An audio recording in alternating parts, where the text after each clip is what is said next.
Hi guys, welcome back to the channel. This is a winter rose. This is my Asian theme bracelet. Recently we had the Lunar New Year, so a lot of different cultures celebrate the Lunar New Year. This year is the year of the tiger, so you know that it's time to celebrate. This bracelet did form itself. I had a number of different beads that I've been collecting since 2012, and I decided to sit down and have a look and reassess some of my bracelets, and before I knew it I had an entire Asian themed bracelet. So the bracelet itself is on a Mother's Day promo bangle from a few years ago that says Forever Love with an infinity drop on the clasp. There's no writing on the actual bangle, so this one was just a spare that I had laying around. I originally was not going to use it, but I decided to use it specifically for this Asian themed bracelet. This could actually be moved onto, in this box I have a spare snake chain bracelet, so eventually I will probably move it onto there because it's getting quite out of control. I started with 7 beads and now have 15, so you can imagine it's quite bulky and it is quite heavy once it's on. So, and it doesn't leave much room for my hand to actually breathe, so I think having it on a snake chain and stretching it out a little bit might give me that little bit more room on my wrist. So starting from this side, I have 2 of the recent Valentine's Day releases, so the yin and yang. One says you are the yin and the other one says to my yen. So I'll show you those as we go along. That's actually my first ever rose gold Pandora purchase. I'm not really a rose gold kind of girl. I do tend to stick to my silver. The next one along is just a candy snap type Murano that I got second hand in December. It was pre-loved, quite dirty, took a long time to clean. A lot like Mrs. Potts, it was the best I could do. I will have to take it to a proper Pandora store, I think, perhaps.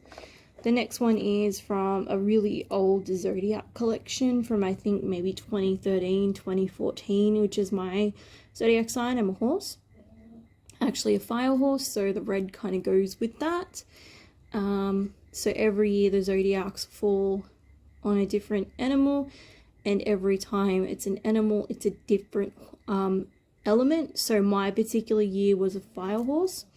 Next up we have the beautiful dancing lion. He was one of my very first purchases. I didn't really think I was going to get as many as I did.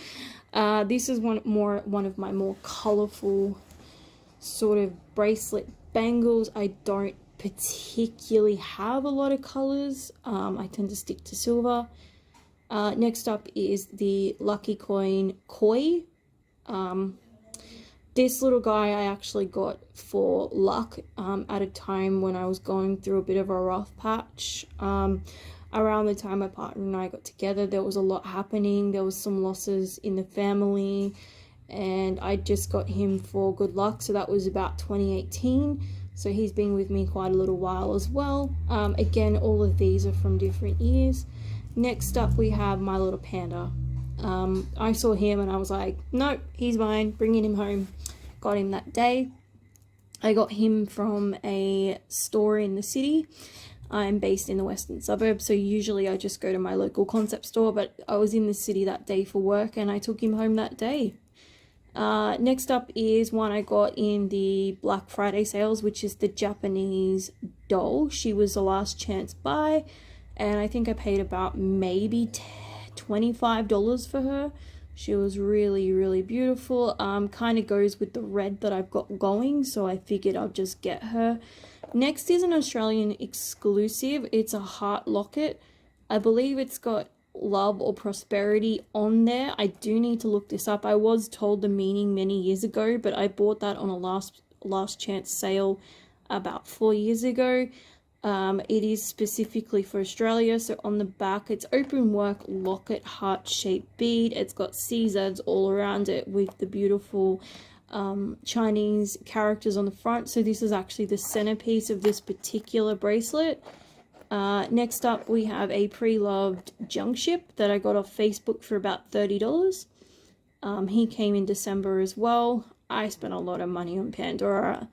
In about an 8-week period, I probably spent about $2,000 on various things. Some of those were Pandora, some of those were other things, but I went a bit crazy.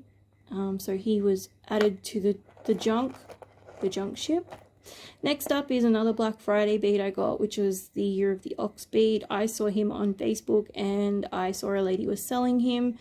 I was just about ready to purchase him along with the junk ship when I realized that he was on the last chance sale on Facebook. This particular bead only cost me about $30.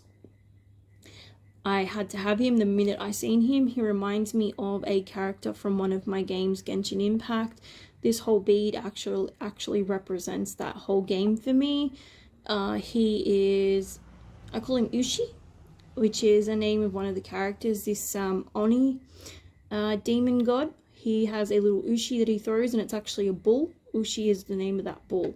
So this little guy is Ushi, and he represents that entire game for me, so he has a double meaning. And my older brother, Glenn, is also an ox, so it has triple meaning for me.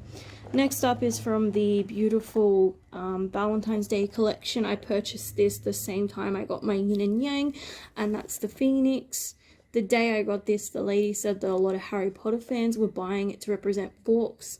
I am myself an avid Harry Potter fan, but for me, it was a Phoenix that represented my Asian heritage from my great-grandmother, so I figured I would add him to my Asian theme rather than my Harry Potter set, which is not really anywhere particular.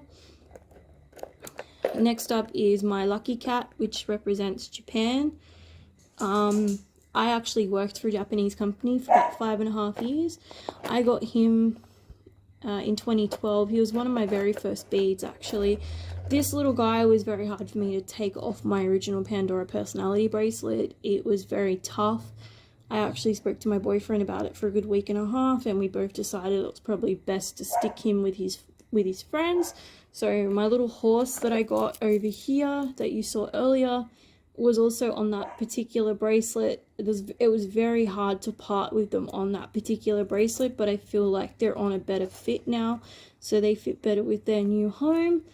And they're two of my most precious charms. This little lucky cat was one of my very first purchases I ever got, and this horse has actually come from my brother.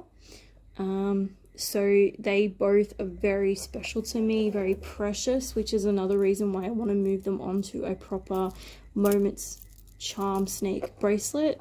I don't trust myself to not lose them. The other half of the yin and yang. So this one is the You're My Yang. So the yin to my yang.